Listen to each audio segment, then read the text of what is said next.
Something is broken in China's economy in a way that reminds me of the lost decades in Japan. The Central Bank of China is injecting liquidity, flooding the system with money, but it's like trying to water a dead tree. Cash isn't flowing, people are not spending, and worst of all, they have lost faith. Why?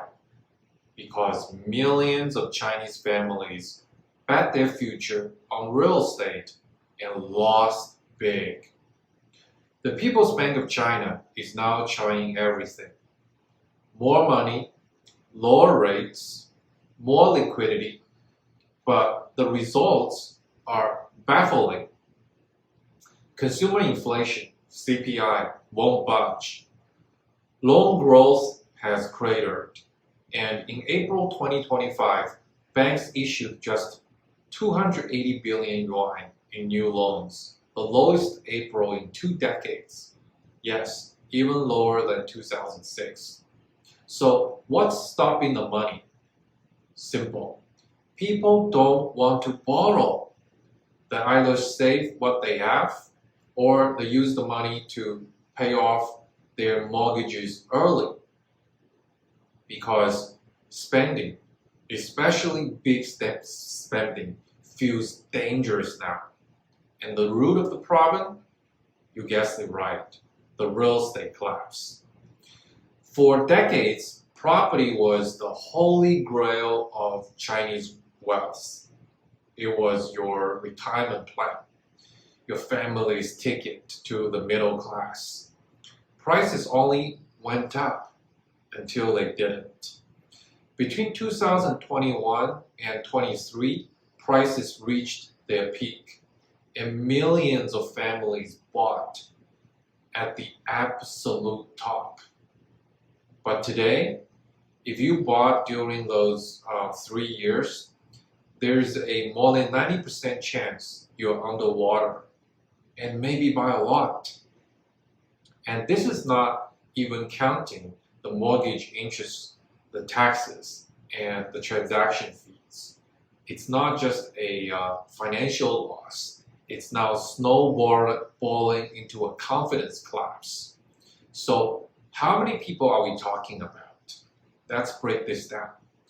Between 2021 and 23, around 45 million new homes were sold. And in big cities like Beijing, second-hand homes usually outnumber new home sales, sometimes by 2 to 1. So that means all in, nearly 100 million home units changed hands in just 3 years. Even adjusting for overlap and housing swap, 60 to 70 million households probably saw their biggest asset shrink fast. And it's not just peak buyers who are hurting. Housing prices have collapsed back to 2016 levels in most cities. In Wuhan, they have already dropped below Q1 2016. In another few months, we are probably looking at 2015 prices. If you bought any time in the past decade, chances are you either broke even or you are sitting on losses, especially if you had a high interest mortgage.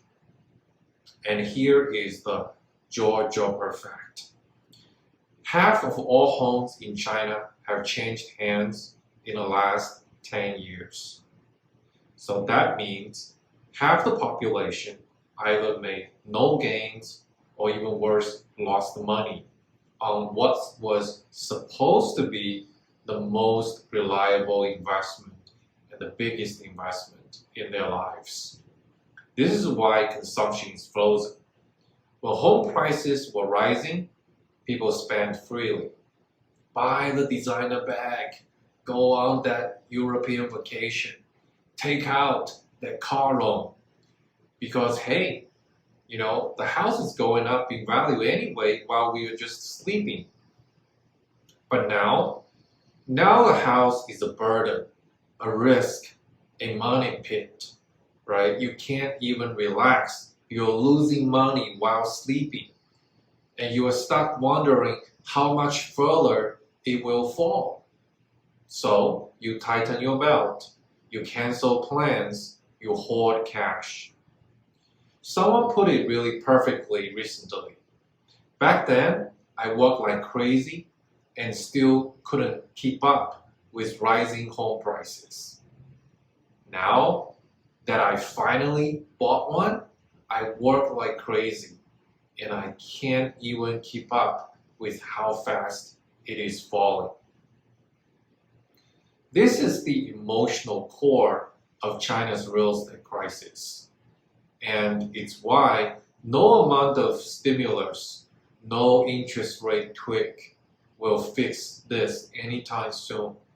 Because this isn't just a numbers problem, it's a trust problem, a fundamental shift in psychology. And the real damage, you can't see it in charts, but in the cautious, fearful way people now conduct their lives. The property dream was once the foundation of the Chinese dream. Now, it's starting to look like a trap and a symbol of China's lost decade.